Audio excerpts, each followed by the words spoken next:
Good afternoon, students. நம்ம இந்த கிளாஸில் என்ன பார்க்க போகிறோம் அப்படின்னு பார்த்தீங்கன்னா, சுற்றுச்சூழல் கல்வியினுடைய பாதுகாப்பு மற்றும் பயன்கள் என்னென்ன அப்படின்னு பற்றி பார்க்க போகிறோம். சரிங்களா? நம்ம லாஸ்ட் கிளாஸில் என்ன பார்த்தோம் அப்படின்னு பார்த்தீங்கன்னா, சுற்றுச்சூழல் கல்வி என்ன, அது எப்படி மாணவர்கள் மத்தியில் கொண்டு வர்றது, பேசிக் எஜுகேஷன்லேருந்து நம்ம மாணவர்களுக்கு அந்த சுற்றுச்சூழல் கல்வி நம்ம பாடத்தில் கொண்டு வந்தால் மட்டும்தான் அவங்களுக்கு அதை பற்றி விழிப்புணர்வு ஏற்படுத்த முடியும் அப்படிங்கிறத பற்றிலாம் நம்ம பார்த்தோம் இல்லைங்களா? ஸோ இப்போ நம்ம என்ன பார்க்க போகிறோம் இந்த கிளாஸில் அப்படின்னு பார்த்தீங்கன்னா, சுற்றுச்சூழல் கல்வியினுடைய பயன்கள் என்னென்ன அப்படின்னு பார்க்க போகிறோம். சரிங்களா?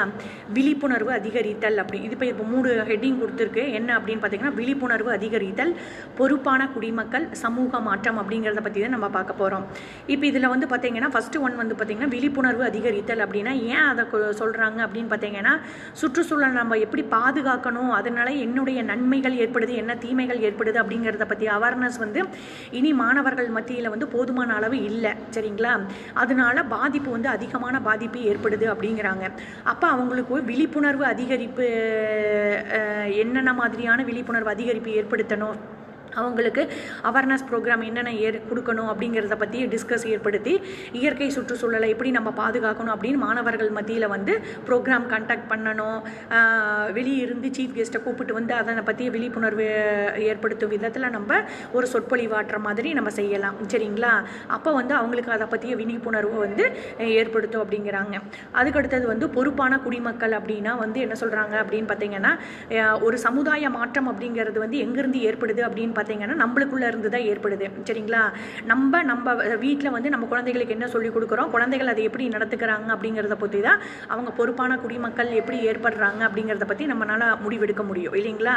ஸோ குடும்பத்தில் ஒழுக்கம் இருந்தால் மட்டும்தான் அவங்களால ஒரு பொறுப்புள்ள குடிமகனாக ஏற்படுது. அப்போ நம்ம இயற்கை சுற்றுச்சூழல் பாதுகாக்கணும், அதனால் என்ன விளைவுகள் ஏற்படும், என்ன நன்மைகள் ஏற்படுது அப்படிங்கிறத பற்றி நம்ம வீட்லேயே நம்மளுடைய பெற்றோர்கள் நம்ம குழந்தைகளுக்கு சொல்லிக் கொடுக்கறது மூலியமாக அவங்களுக்கு அதை பற்றிய விழிப்புணர்வு ஏற்படுது.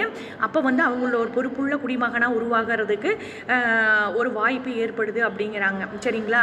அப்போ அவங்க சுற்றுச்சூழல் பாதுகாக்கணும் அப்படின்னா ஒரு பொறுப்புள்ள குடிமகனாக எப்படி உருவாகணும், அதை பற்றி இது நம்மளோட சொத்து நம்ம பாதுகாக்கணும், நம்ம நம்மளுடைய வாழ்வாதாரத்தை பாதுகாக்கணும், பொருளாதார நெருக்கடியிலிருந்து நம்மளை பாதுகாக்கணும், நம்மளுடைய வருங்கால சந்ததியினருக்கு நம்ம ஒரு சிறந்த சுற்றுச்சூழல் அமைப்பை உருவாக்கி கொடுத்துட்டு போகணும் அப்படிங்கிற எண்ணத்தையெல்லாம் அந்த மாணவர்கள் மத்தியில் உருவாக்கினா மட்டும்தான் அவங்க பொறுப்புள்ள குடிமகனாக உருவாகுவாங்க. சரிங்களா?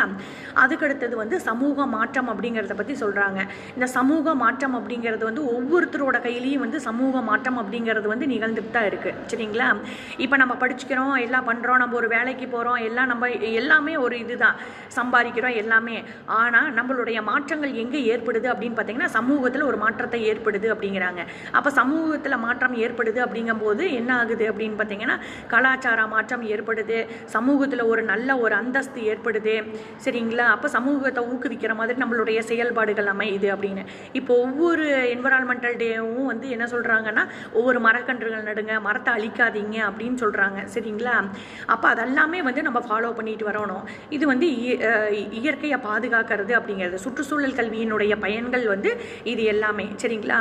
நம்ம ஒரு தனி மனிதனுடைய மாற்றம் சமூக மாற்றத்திலையும் ஒரு பெரிய மாற்றத்தை ஏற்படுத்தும் அப்படின்னு சொல்கிறாங்க. சரிங்களா? இப்போ அடுத்தது அப்படின்னு பார்த்தீங்கன்னா சுற்றுச்சூழல் கல்வியினுடைய முறைகள் என்னென்ன முறைகள், எப்படியெல்லாம் சுற்றுச்சூழல் கல்வியை மாணவர்கள் மத்தியில் மேம்படுத்தி கொண்டு வரலாம் அப்படிங்கிறத பற்றி தான் பார்க்குறோம். சரிங்களா? இப்போ அது என்ன அப்படின்னு பார்த்தீங்கன்னா 3 கொடுத்துருக்காங்க. வகுப்பறை கற்றலில் அவங்களுக்கு சுற்றுச்சூழல் கல்வியை மேம்படுத்தி கொண்டு வரலாம். அதுக்கடுத்தது களப்பணி ஈடுபடுவதன் மூலியமாக அவங்களுக்கு மேம்படுத்தி கொண்டு வரலாம். அடுத்தது திட்ட அடிப்படை கற்றல் அப்படின்னு சொல்கிறாங்க. சரிங்களா? அதன் மூலியமாக மாணவர்கள் மத்தியில் மேம்படுத்தி கொண்டு வரலான்னு சொல்கிறாங்க. இந்த 3 முறைகளில் சுற்றுச்சூழல் கல்வியை மேம்படுத்தி கொண்டு வர முடியும் அப்படின்னு சொல்கிறாங்க. சரிங்களா? இப்போ வகுப்பறை கற்றல் அப்படின்னா என்ன, வகுப்பறை கற்றல் எப்படி கொண்டு வர்றது அப்படிங்கன்னா, அவங்களுக்கு குழந்தையிலிருந்தே ஒரு பிளான்ட்டை கொடுத்து அவங்களுக்கு நட வைக்கிறது, அது எப்படி வளருது அப்படின்னு சொல்லி போட்டு அன்றாட அவங்களுடைய கவனிப்பில் கொண்டு வர்றது, இது எல்லாமே அவங்களுக்கு கொண்டு வரும்போது அவங்களுக்குள்ளேயே ஒரு ஆர்வம் ஏற்படுத்தும், அவங்களுக்குள்ள ஒரு விழிப்புணர்வு ஏற்படும் அப்படின்னு சொல்கிறாங்க. சரிங்களா? இது ஆழ்ந்த கல்வி மற்றும் கருத்துக்களை மாணவர்கள் மத்தியில் ஒரு சின்ன வயசுலேருந்து அவங்களோட வகுப்பறை கற்றலில் நம்ம கொண்டு வரோம் அப்படிங்கிறாங்க.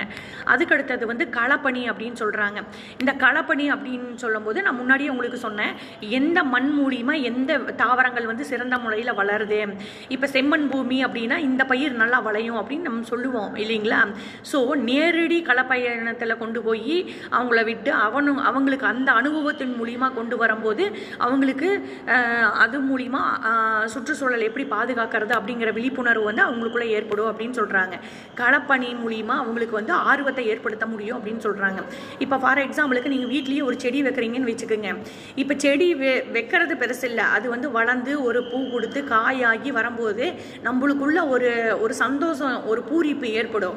ஸோ அந்த மாதிரியான களப்பயணத்தில் அவங்கள ஈடுபடும் போது அவங்களுக்குள்ளே விழிப்புணர்வு வந்து அதிகமாகும் அப்படின்னு சொல்கிறாங்க. சரிங்களா. அதுக்கடுத்தது அப்படின்னு பார்த்தீங்கன்னா திட்ட அடிப்படை கற்றல் அப்படிங்கிறாங்க. திட்ட அடிப்படை கற்றல் அப்படின்னா என்ன சொல்கிறாங்கன்னா, நம்மளுடைய வேஸ்ட் பொருட்களை வச்சு மறுசுழற்சி ஏற்படுத்தி அதுக்கு வந்து உரங்களை ஏற்படுத்துற மூலிமா அவங்களுக்கு சொல்லிக் கொடுக்கணும் அப்படின்னு சொல்கிறாங்க. சரிங்களா. ஓகேம்மா, நெக்ஸ்ட் கிளாஸில் நம்ம அடுத்ததை பற்றி டிஸ்கஸ் பண்ணுவோம். தேங்க்யூ.